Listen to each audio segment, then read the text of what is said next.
What's going on, Vector family? It's Luke Leasing here again from Vector Algorithmics. Today I'm joined by one of our newest members. He actually joined us not too long ago, but someone that's already finding some success in the program. This gentleman's name is Mark. Mark, how are you today, my friend? Doing really well.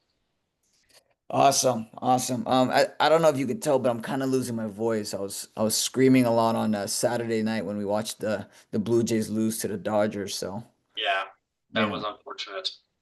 Yeah, did you ever watch hockey growing up, Sens? Yes, the last time I ever got to see the Sens was the Game 6 loss in person at that was back in the day when it was called the Corel Center. Yeah.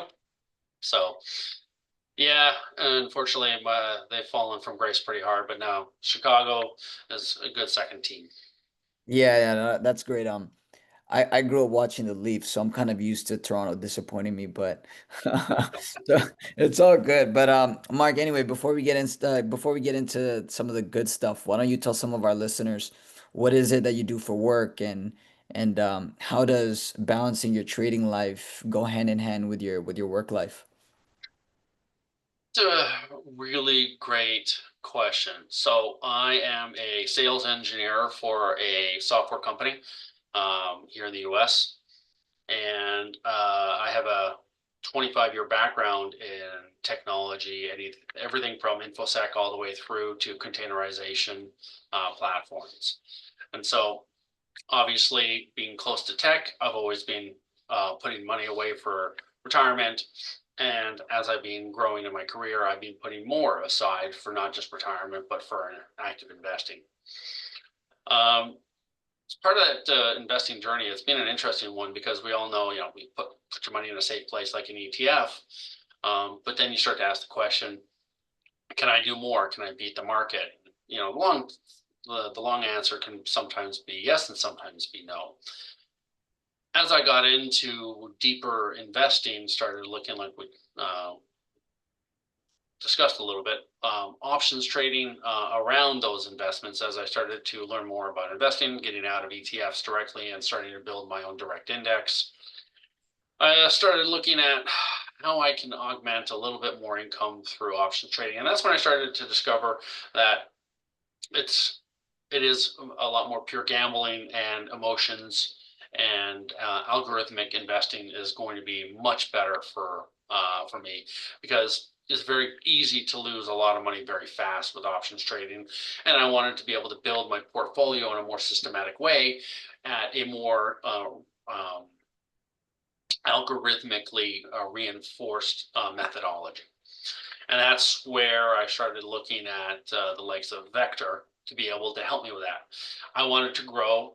If we look at some of I hate social media for this stuff, but the social media influencers, especially in the financial arena, they start talking about, well, you really should be trying to grow at 1% a day. And I try to have that mentality. I know, right? Try to have that mentality. And I realized that trying to push yourself that hard is unrealistic without doing an incredible level of discipline, incredible level of tools to be able to achieve that. And that's when I realized I was trying to achieve that. I started making a lot more mistakes, trying to take bigger risks with options and equities. And that's when I'm like, okay, you know what? These losses, I can eat them up. I'm up on the year. I'm quite happy with where I am, but I needed a more systematic approach, and that's when I started to look at the likes of Vector and others. Um, my reason for going with Vector is slightly selfish, being a expat Canadian. I love the fact you guys are in Toronto. I'd rather help a bunch of my fellow Canadians over, pardon my new American family. It's just something about where you're from that you want to do more for, and I like the messaging and the honesty in the messaging. Like, hey, we're at a 70 or 83% win rate. Some months are crappy, most months are phenomenal, right? But it's systematic growth that really, right? Having a conservative algorithm that's going to help me achieve that 1 to 5% monthly, or sometimes 10 to 15% monthly, depending on what the algorithm is dictating. But it's that systematic growth as opposed to the big surprise and the big losses. Uh, one thing that you just said actually, Mark, that caught my attention was that you said that you kind of got burnt out. I'm paraphrasing, but you said you kind of got burnt out by seeing like the harder and more faster gains, right? The 1% a day. And you probably saw my reaction. I was like, 1% a day, like people are pushing that online. Um, I didn't really think to. I don't think I've ever seen an ad or anything like that where people are saying, yes, it's a thing, you could do it. Like, because that's quite a hard thing to do. 1% a day is a lot. It Like, is. yeah, like would you say your mindset now has shifted from those short-term gains to now a long-term growth? Like where's your headspace now with your strategy? I like the long-term growth, but and I know we discussed just offline about this. One of the things I do like about it is that Vector allows me with the algorithmic investing in equities allows me to have a little bit more of a magnifying lens on the market space on specific things. Trying to boil the ocean is what causes that burnout. Like what's moving, what's the small caps that are popping, what's the meme stock happening. That got rid of all the noise and allowed me to be able to focus on three things. Allowed me to look at and learn Apple, Nvidia, and Tesla, and allowed me to learn what the dynamics of those were. Allowed me to be able to focus. And when the algorithm fires, it also gives me a bit more stronger sense of, hey, maybe this is something I can put some options against. And 9 times out of 10, again, same success rate as the algorithm. I'm going to make money on the options. Again, options trading, there's the big fat asterisk on that one. You can lose your shirt on those fast, but it also helped me with focus. It reduced my stress and it made it a lot easier for me to be able to have um, more regular, more conscientious investing, and allowed me to take a step back and be able to not have to worry about monitoring the market every day, not monitor, seeing where everything's performing. And it allowed me to have a bit more regular of a lifestyle where I can then say, you know what? I think this Monday looks like it might be a real active Monday. Let me get in, let me jump in, let me get on the 9 a.m. call with the team. Let me understand where the market's moving, where any fair value gaps or have emerged that I may be able to work in my own investing strategy to augment some of those earnings. Yeah, I think your approach is interesting because a lot of people come in and for the most part they are just trying to leave it as a set and forget it. And I definitely want to talk about some of your gains there. But what's interesting is that you're taking advantage of the same algo trades, but taking the same directions on your manual trades with options.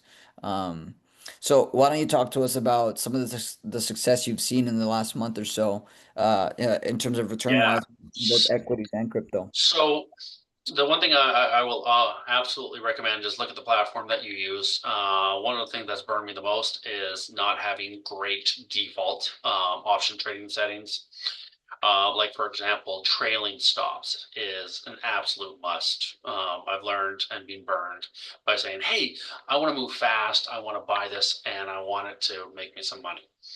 Probably one of the best ones was when Apple fired about 2 weeks ago when it was down in the 250s, and it screamed up into the early 260s. I had bought some options when the vector algo signaled a long position, and I jumped in at 9 a.m. and I was able to make about 16,000 profit on some Apple options.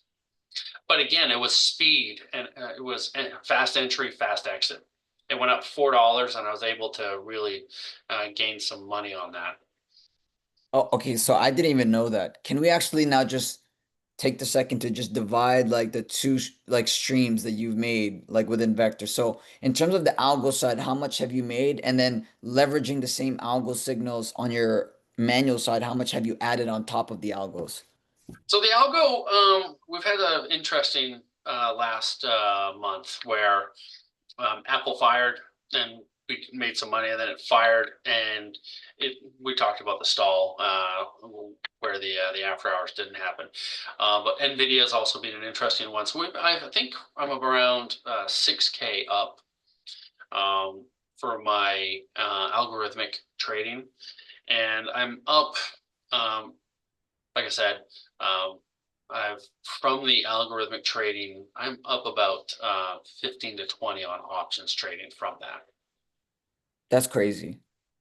Now, again, there's big fat caveats.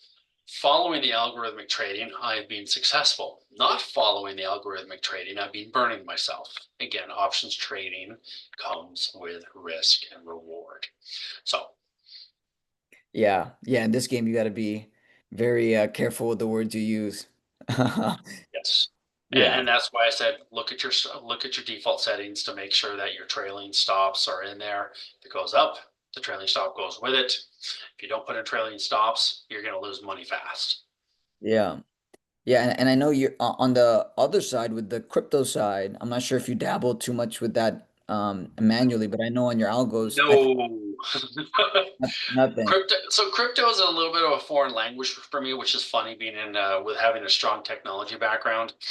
Um, the one thing I've learned is that when we start in technology, there's so many different topics you can get into where you end up being an expert of none.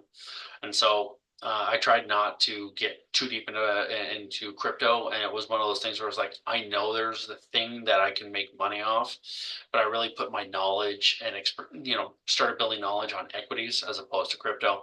And this quite literally is because I enjoy the equity trading.